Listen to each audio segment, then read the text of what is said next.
درانو کتونکو السلام علیکم. زه محمد سلمان همدرد د حق غږ پښتو چینل خبري لنډیز کې ستاسو کوربه اوس تاسو پام را اړوم د مهمو خبرونو لنډیز.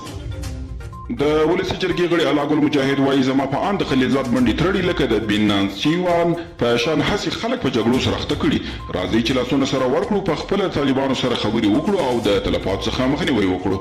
امریکا یو ځل بیا غواړي له اواز نه د چټکو سوپرسونیک الوتکو ته انکشاف ورکړي. دا الوتکې به چې مچ د 202 نومیږي له اوسنیو سوداګریزو جیټ الوتکو نه به 3 برابره چټکې وي او د $100 په لګښت سره به د 4 ساعتونو په موده کې د نړۍ هر ځای ته د رسیدو وړتیا ولري.